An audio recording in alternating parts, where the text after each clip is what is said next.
सभी सुनने वालों को धर्मेंद्र का प्यार भरा नमस्कार। दोस्तों, दुनिया में भटकने से अच्छा है कि हम परमेश्वर के धन्य वचन को सुने। और हमने लिया है full Bible reading challenge day 27। आज हम पढ़ेंगे उत्पत्ति, नीति वचन और मत्ती का अध्याय 27 और भजन संहिता 53 और 54। बिना समय को गवाए आइए सुनते हैं उत्पत्ति 27 डे 27 के लिए याकूब को आशीर्वाद मिलना। जब इसहाक बूढ़ा हो गया और उसकी आंखें ऐसी धुंधली पड़ गई कि उसको सूझता न था, तब उसने अपने जेठे पुत्र एसाव को बुलाकर कहा, हे मेरे पुत्र।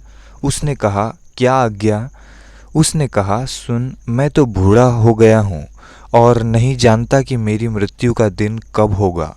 इसलिए अब तू अपना तरकश और धनुष आदि हथियार लेकर मैदान में जा और मेरे लिए अहेर कर ले आ। तब मेरी रुचि के अनुसार स्वादिष्ट भोजन बनाकर मेरे पास ले आना कि मैं उसे खाकर मरने से पहले तुझे भी भर के आशीर्वाद दूं। तब एसाव अहेर करने को मैदान में गया। जब इसहाक एसाव से यह बात कह रहा था, तब रिबका सुन रही थी। इसलिए उसने अपने पुत्र याकूब से कहा, सुन, मैंने तेरे पिता को तेरे भाई एसाव से यह कहते सुना है, तू मेरे लिए अहेर करके उसका स्वादिष्ट भोजन बना कि मैं उसे खाकर तुझे यहोवा के आगे मरने से पहले आशीर्वाद दूं। इसलिए अब हे मेरे पुत्र, मेरी सुन और यह आज्ञा मान कि बकरियों के पास जाकर बकरियों के 2 अच्छे अच्छे बच्चे ले आ और मैं तेरे पिता के लिए उसकी रुचि check. Hello mic check check. Okay. स्वादिष्ट भोजन। ओके। मैं तेरे पिता के लिए उसकी रुचि के अनुसार उनके मांस का स्वादिष्ट भोजन बनाऊंगी। तब तू उसको अपने पिता के पास ले जाना कि वह उसे खाकर मरने से पहले तुझको आशीर्वाद दे। याकूब ने अपनी माता रिबका से कहा, सुन, मेरा मेरा एसाव तो सोवार पुरुष है और मैं रोमहीन पुरुष हूँ। कदाचित मेरा पिता मुझे टटोलने लगे तो मैं उसकी दृष्टि में ठग ठहरूंगा और आशीर्वाद के बदले शाप ही कमाऊंगा। उसकी माता ने उससे कहा, हे मेरे पुत्र, शाप तुझ पर नहीं, मुझी पर पड़े। तू केवल मेरी सुन और जाकर वे बच्चे मेरे पास ले आ। तब याकूब जाकर अब उनको अपनी माता के पास ले आया और माता ने उसके पिता की रुचि के अनुसार स्वादिष्ट भोजन बना दिया। तब रिबका ने अपने पहलौठे पुत्र एसाव के सुंदर वस्त्र जो उसके पास घर में थे लेकर अपने छोटे पुत्र याकूब को पहना दिए और बकरियों के बच्चों की खालों को उसके हाथों में और उसके चिकने गले में लपेट दिया और वह स्वादिष्ट भोजन और अपनी बनाई हुई रोटी भी अपने पुत्र याकूब के हाथ में दे दी। तब वह अपने पिता के पास गया और कहा, हे मेरे पुत्र। उसने कहा, क्या बात है? हे मेरे पुत्र, तू कौन है? याकूब ने अपने पिता से कहा, मैं तेरा जेठा पुत्र एसाव हूँ। मैंने तेरी आज्ञा के अनुसार किया है। इसलिए उठ और बैठकर मेरे अहेर का मांस में से खा कि तू जी से मुझे आशीर्वाद दे। इसहाक ने अपने पुत्र से कहा, हे मेरे पुत्र, क्या कारण है कि वह तुझे इतनी जल्दी मिल गया? उसने यह उत्तर दिया, तेरे परमेश्वर यहोवा ने उसको मेरे सामने कर दिया। फिर इसहाक ने याकूब से कहा, हे मेरे पुत्र, निकट आ, मैं तुझे टटोल कर जानूं कि तू सचमुच मेरा पुत्र एसाव है कि नहीं। तब याकूब अपने पिता इसहाक के निकट गया और उसने उसको टटोल कर कहा, बोल तो याकूब का सा है, पर हाथ एसाव ही के जान पड़ते हैं। और उसने उसको नहीं पहचाना, क्योंकि उसके हाथ उसके भाई के से सोवर थे। अंततः उसने उसको आशीर्वाद दिया और उसने पूछा, क्या तू सचमुच मेरा पुत्र एसाव है? उसने कहा, हाँ मैं हूँ। तब उसने कहा, भोजन को मेरे निकट ले आ कि मैं अपने पुत्र के अहेर के मांस में से खाकर तुझे जी से आशीर्वाद दूं। तब वह उसको उसके निकट ले आया और उसने खाया। और वह उसके पास दाखमधु भी लाया और उसने पिया। तब उसके पिता इसहाक ने उससे कहा, हे मेरे पुत्र, निकट आकर मुझे चूम। उसने निकट जाकर उसको चूमा और उसने उसके वस्त्रों का सुगंध पाकर उसको यह आशीर्वाद दिया, देख मेरे पुत्र की सुगंध जो ऐसे खेत की सी है जिस पर यहोवा ने आशीष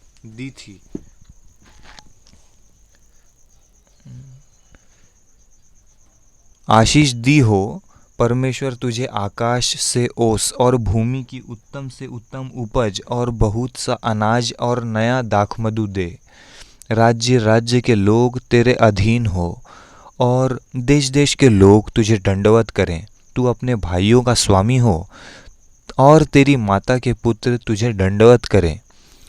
जो तुझे शाप दे वे आप ही शापित हों और जो तुझे आशीर्वाद दें वे आशीष पाएं।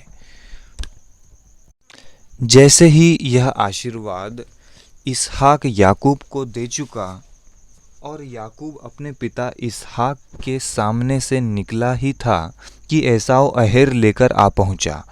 तब वह भी स्वादिष्ट भोजन बनाकर अपने पिता के पास ले आया और उसने कहा, हे मेरे पिता, उठकर अपने पुत्र के अहेर का मांस खा, ताकि मुझे जी से आशीर्वाद दे। उसके पिता इसहाक ने पूछा, तू कौन है? उसने कहा, मैं तेरा जेठा पुत्र एसाव हूँ। तब इसहाक ने अत्यंत थरथर कांपते हुए कहा, फिर वह कौन था जो अहेर करके मेरे पास ले आया था और मैंने तेरे आने से पहले सब में से कुछ कुछ खा लिया और उसको आशीर्वाद दिया। अब उसको आशीष लगी भी रहेगी। अपने पिता की यह बात सुनते ही एसाव ने अत्यंत ऊंचे और दुख भरे स्वर से चिल्लाकर अपने पिता से कहा, हे मेरे पिता, मुझको भी आशीष दे।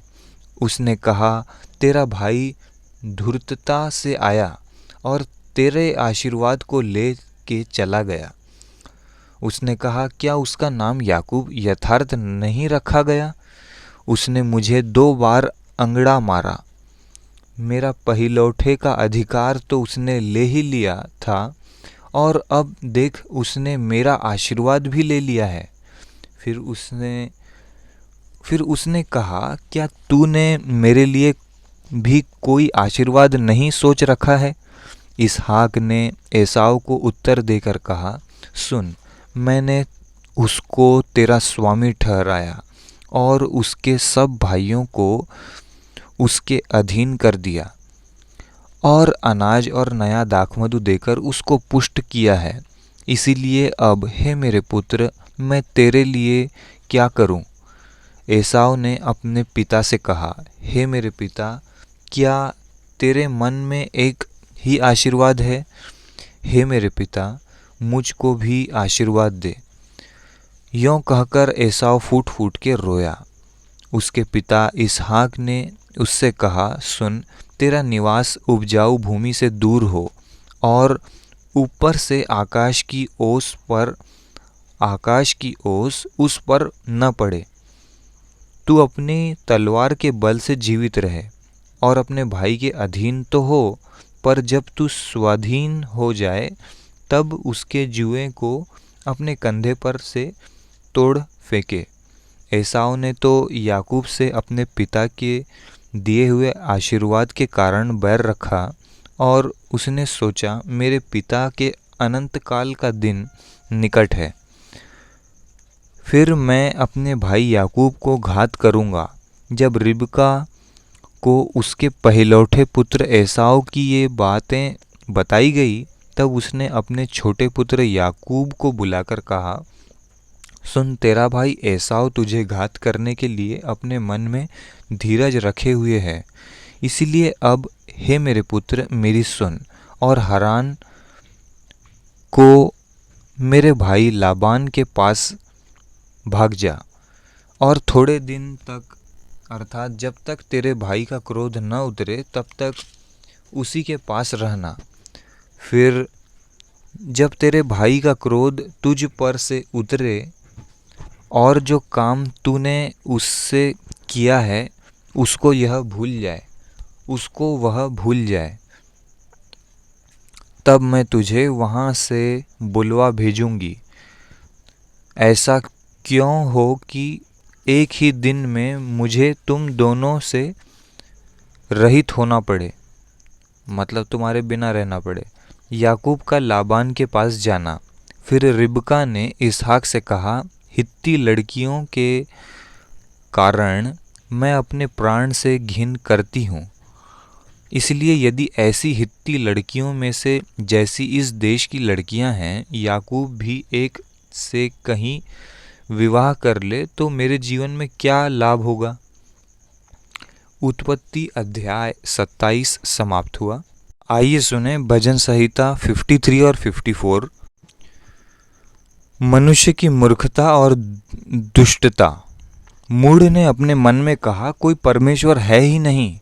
वे बिगड़ गए, उन्होंने कुटिलता के घिनौने काम किए हैं। कोई सुकर्मी नहीं।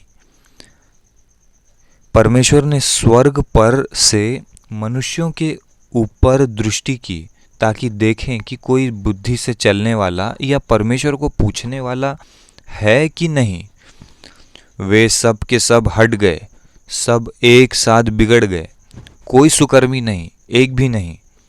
क्या उन सब अनर्थकारियों को कुछ भी ज्ञान नहीं, जो मेरे लोगों को ऐसे खाते हैं जैसे रोटी और परमेश्वर का नाम नहीं लेते। वहां उन पर भय छा गया जहां भय का कोई कारण न था, क्योंकि यहोवा ने उनकी हड्डियों को जो तेरे विरुद्ध छावनी डाले पड़े थे तितर बितर कर दिया।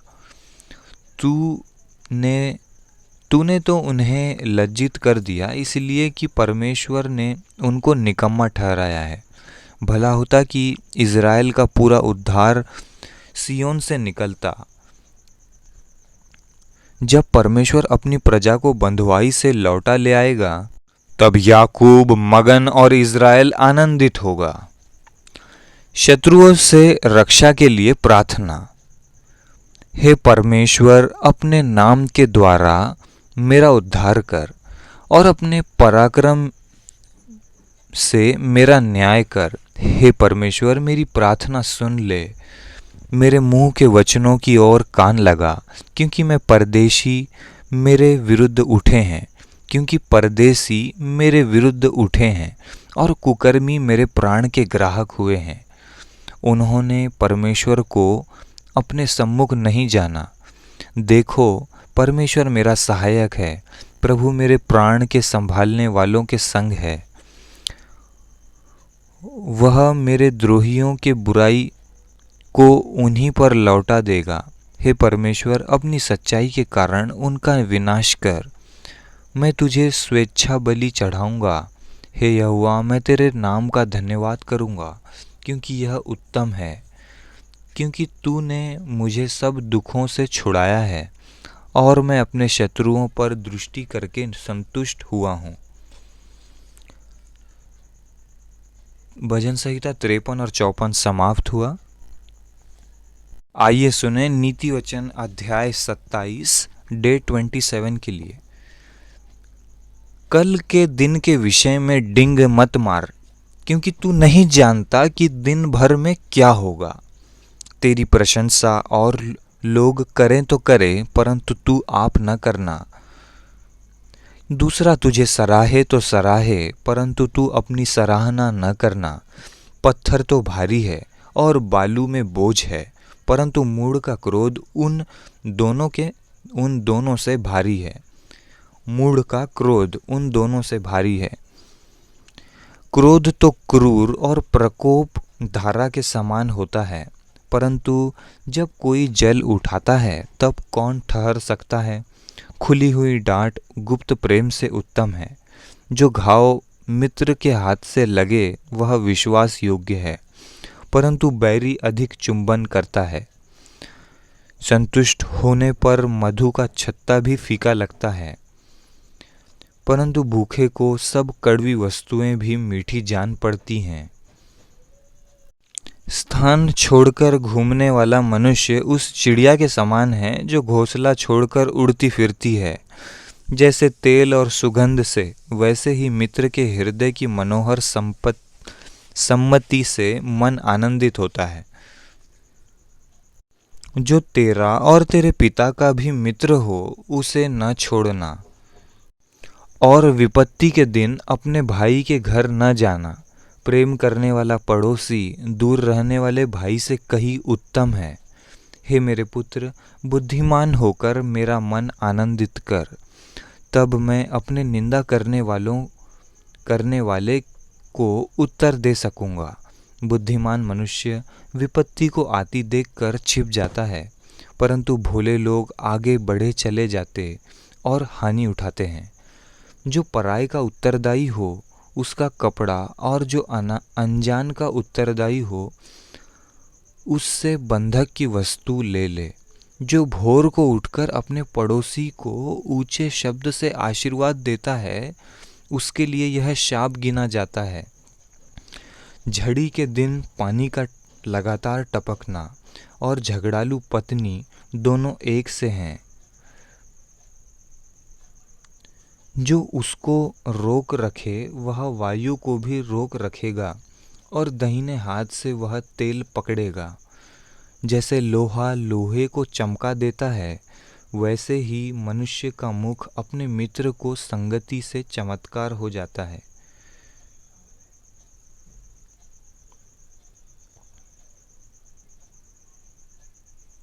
जो अंजीर के पेड़ की रक्षा करता है वह उसका फल खाता है।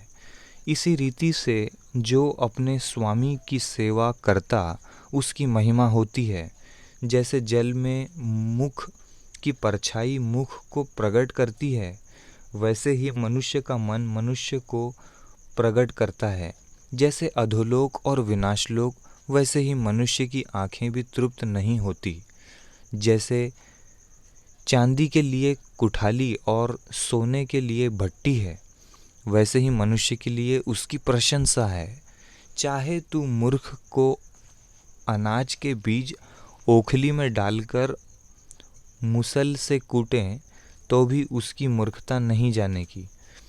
अपनी भेड़ बकरियों की दशा भली भांति मन लगाकर जान ले, और अपने सब पशुओं के झुंड की देखभाल उचित रीति से कर, क्योंकि संपत्ति सदा नहीं ठहरती। और क्या राजमुकुट पीढ़ी से पीढ़ी तक बना रहता है? जब कटी हुई घास उठा ली जाती और नई घास दिखाई देती और पहाड़ों की हरियाली काटकर इकट्ठी की जाती है, तब भेड़ों के बच्चे तेरे वस्त्र के लिए होंगे और बकरों के द्वारा खेत का मूल्य दिया जाएगा। और बकरियों का दूध इतना होगा कि तू अपने घराने समेत पेट भर के पिया करेगा, और तेरी दासियों का भी जीवन निर्वाह होता रहेगा। नीति वचन 27 कंप्लीट हुआ। आइए सुने मत्ती अध्याय 27। पिलातुस के सामने यीशु। जब भोर हुई तो सब प्रधान याजकों और लोगों के पुरनियों ने यीशु को मार डालने की सम्मति की। उन्होंने उसे बांधा और ले जाकर पिलातुस हाकिम के हाथ में सौंप दिया। यहूदा द्वारा आत्महत्या। जब उसके पकड़ने वाले यहूदा ने देखा जब उसके पकड़ने वाले यहूदा ने देखा कि वह दोषी ठहराया गया है तो वह पछताया और वे 30 चांदी के सिक्के प्रधान याजकों और पुरनियों के पास फेर लाया और कहा, मैंने निर्दोष को घात के लिए पकड़वाकर पाप किया है। उन्होंने कहा, हमें क्या, तू ही जान। तब वह उन सिक्कों को मंदिर में फेंककर चला गया और जाकर अपने आप को फांसी दी। प्रधान याजकों ने उन सिक्कों को लेकर कहा, इन्हें भंडार में रखना उचित नहीं, क्योंकि यह लहू का दाम है। अंततः उन्होंने सम्मति करके उन सिक्कों से परदेशियों के गाड़े जाने के लिए कुम्हार का खेत मोल ले लिया। इस कारण वह खेत आज तक लहू का खेत कहलाता है। तब जो वचन यिर्मयाह भविष्यद्वक्ता के द्वारा कहा गया था वह पूरा हुआ। उन्होंने वे 30 सिक्के अर्थात उस ठहराए हुए मूल्य को जिसे इज़राइल की संतान में से कितनों ने ठहराया था ले लिया और जैसे प्रभु ने मुझे आज्ञा दी थी वैसे ही उन्हें कुम्हार के खेत के मूल्य में दे दिया। पिलातुस के प्रश्न। जब यीशु हाकिम के सामने खड़ा था तो हाकिम ने उससे पूछा, क्या तू यहूदियों का राजा है? यीशु ने उससे कहा, तू आप ही कह रहा है। जब प्रधान याजक और पुरनिया उस पर दोष लगा रहे थे तो उसने कुछ उत्तर नहीं दिया। इस पर पिलातुस ने उससे कहा, क्या तू नहीं सुनता कि ये तेरे विरोध में कितनी गवाहियां दे रहे हैं? परंतु उसने उसको एक बात का भी उत्तर नहीं दिया। यहाँ तक कि हाकिम को बड़ा आश्चर्य हुआ। मृत्युदंड की आज्ञा। हाकिम की यह रीति थी कि उस पर्व में लोगों के लिए किसी एक बंदी को जिसे वे चाहते थे छोड़ देता था। उस समय उसके यहाँ बरअब्बा नामक एक माना हुआ बंदी था। अंततः जब वे इकट्ठा हुए तो पिलातुस ने उससे कहा, तुम किसको चाहते हो कि मैं तुम्हारे लिए छोड़ दूं, बरअब्बा को या यीशु को जो मसीह कहलाता है? क्योंकि वह जानता था कि उन्होंने उसे डाह से पकड़वाया है। जब वह न्याय की गद्दी पर बैठा हुआ था तो उसकी पत्नी ने उसे कहला भेजा, तू उस धर्मी के मामले में हाथ न डालना, क्योंकि मैंने आज स्वप्न में उसके कारण बहुत दुख उठाया है। प्रधान याजकों और पुरनियों ने लोगों को उभारा कि वे बरअब्बा को मांग लें और यीशु को नाश कराएं। हाकिम ने उनसे पूछा, इन दोनों में से किस को चाहते हो कि मैं तुम्हारे लिए छोड़ दूं? उन्होंने कहा, बरअब्बा को। पिलातुस ने उनसे पूछा, फिर यीशु को जो मसीह कहलाता है क्या करूं? सबने उससे कहा, वह क्रूस पर चढ़ाया जाए। हाकिम ने कहा, क्यों? उसने क्या बुराई की है? परंतु वे और भी चिल्ला कर कहने लगे, वह क्रूस पर चढ़ाया जाए। जब पिलातुस ने देखा कि कुछ बन नहीं पड़ता परंतु इसके विपरीत हुल्लड़ बढ़ता जाता है तो उसने पानी लेकर भीड़ के सामने अपने हाथ धोए और कहा, मैं इस धर्मी के लहू से निर्दोष हूँ, तुम ही जानो। सब लोगों ने उत्तर दिया, इसका लहू हम पर और हमारी संतान पर हो। पर इस पर उसने बरअब्बा को उनके लिए छोड़ दिया और यीशु को कोड़े लगवा कर सौंप दिया कि यीशु पर की क्रूस पर चढ़ाया जाए। सिपाहियों द्वारा यीशु का अपमान।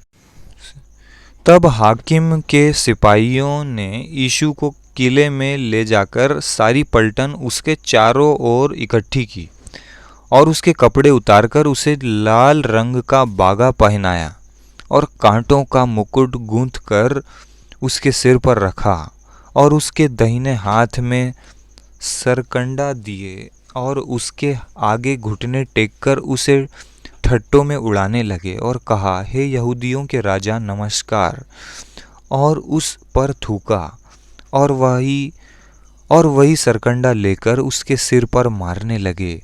जब वे उसका ठट्टा कर चुके तो वह बागा उस पर से उतारकर फिर उसी के कपड़े उसे पहनाए और क्रूस पर चढ़ाने के लिए ले चले। यीशु का क्रूस पर चढ़ाया जाना। बाहर जाते हुए उन्हें शमौन नामक एक कुरैनी मनुष्य मिला। उन्होंने उसे बेगार में पकड़ा कि उसका क्रूस उठाकर ले चले। उस स्थान पर जो गुलगुता अर्थात खोपड़ी का स्थान कहलाता है, पहुंचकर उन्होंने पित्त मिलाया हुआ दाखरस उसे पीने को दिया, परंतु उसने चखकर पीना न चाहा।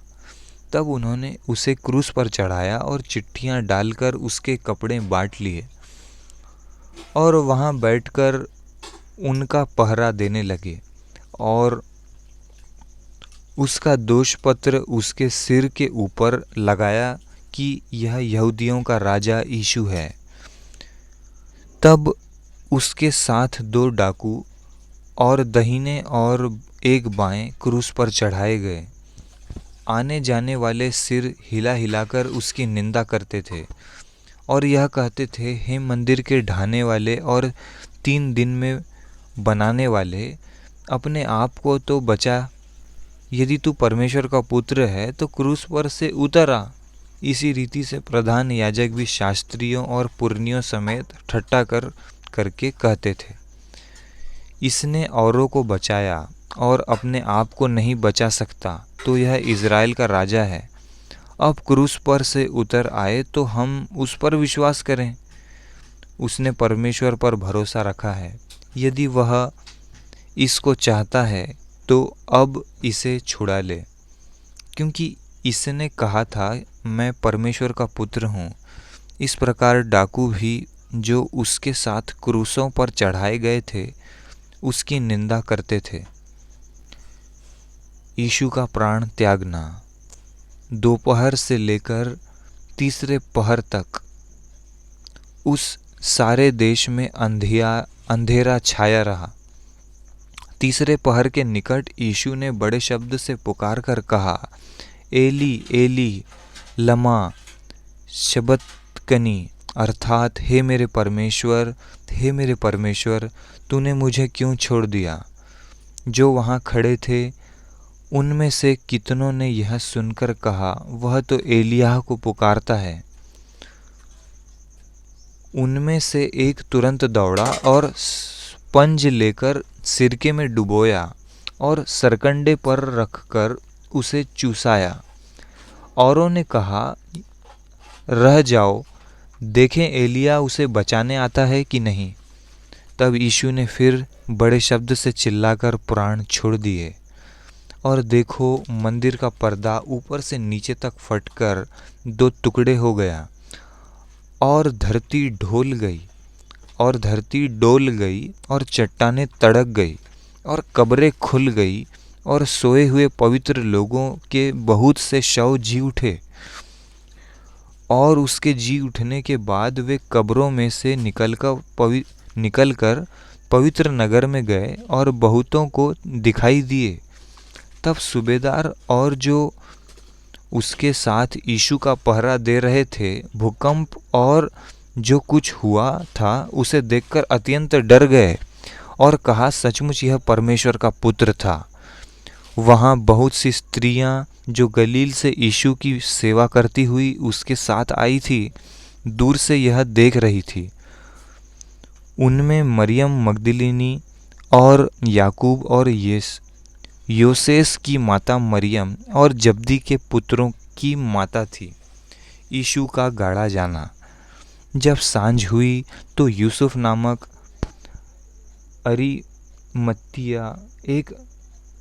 अरिमत्तिया का एक धनी मनुष्य जो आप ही यीशु का चेला था आया।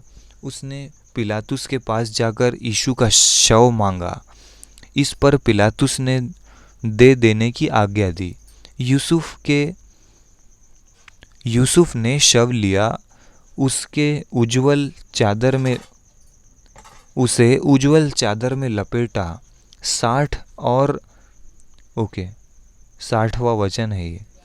और उसे अपनी नई कब्र में रखा जो उसने चट्टान में खुदवाई थी, और कब्र के द्वार पर बड़ा पत्थर लुढ़का कर चला गया। मरियम मगदलिनी और दूसरी मरियम वहाँ कब्र के सामने बैठी थी। कब्र पर पहरा।